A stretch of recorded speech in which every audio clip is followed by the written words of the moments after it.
Video yang memperlihatkan banyak pengendara memilih jalan di trotoar untuk hindari macet viral di media sosial.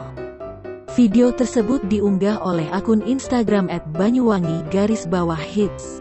Dalam video, nampak terlihat kemacetan yang terjadi.